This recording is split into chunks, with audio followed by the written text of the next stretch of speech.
कैमरों की video footage दिखाई जो उनके सोल्जर्स ने मरने से पहले रिकॉर्ड किए थे। मार्क ने जब उसे गौर से देखा तो उसे उसमें कुछ जीव दिखाई दिए जो इस दुनिया के तो बिल्कुल नहीं लग रहे थे। आगे कुछ भी बताने से पहले फ्रैन मेडिसन नाम की CIA ऑफिसर उससे एक कॉन्ट्रैक्ट पर साइन करवाती है। उसमें साफ साफ लिखा था कि अगर उसने जानकारी बाहर किसी से भी साझा की तो उसे हमेशा के लिए जेल में डाल दिया जाएगा। मार्क के लिए ये एक बहुत बड़ा जोखिम था, लेकिन सच्चाई जानने की उनकी वैज्ञानिक जिज्ञासा ने उसे इस कॉन्ट्रैक्ट पर साइन करने को मजबूर कर दिया।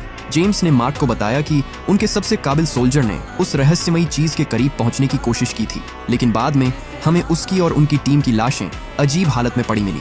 उनके इंटरनल ऑर्गन्स जम गए थे और उनके चेहरे पर एक अजीब सा डर था, मानो उन्होंने कुछ भयानक देखा हो।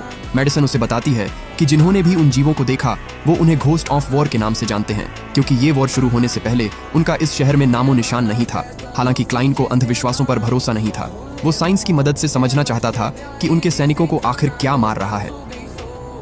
उन्हें समझने के लिए मार्क को क्लियर फुटेज चाहिए थी, पर दिक्कत ये थी कि उन जीवों को खुली आंखों से नहीं देखा जा सकता था। हालांकि मार्क के पास इस समस्या का भी हल था।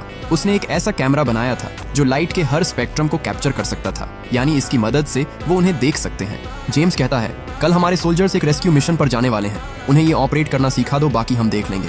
पर इसे सिर्फ मार्क ही चला सकता था, इसलिए उसे भी वहां जाना पड़ेगा। इसके बाद मार्क मिलिट्री टैंक से मशीन गन को निकालकर उस पर कैमरा फिट करने लगता है, जो देख कई सोल्जर्स उस पर भड़क उठे। वो कहते हैं, जानते भी हो इस चीज ने कितनी बार हमारी जान बचाई है और तुम उसकी जगह अपना ये फालतू कैमरा लगा रहे हो। जब उन्हें पता चला कि कल वो भी उनके साथ चलने वाला है तो सब उस पर हंसने लगते हैं। उनके लिए मार्क एक कमजोर साइंटिस्ट था जो जंग के मैदान के लिए नहीं बना और बस टैंक पर कैमरा लगाना जानता है। वो मार्क को परेशान कर रहे थे, लेकिन तभी सर्जेंट ने बीच में दखल देकर हालात को काबू में कर लिया। उन्होंने उन सैनिकों को शांत किया और कहा, मार्क के आविष्कार ही हैं जो हमें दुश्मनों से लड़ने का मौका दे रहे हैं। उसके बिना हम कभी कोई वॉर नहीं जीत पाते। ये सुनकर सबके मुंह बंद हो जाते हैं। उन्हें ये भी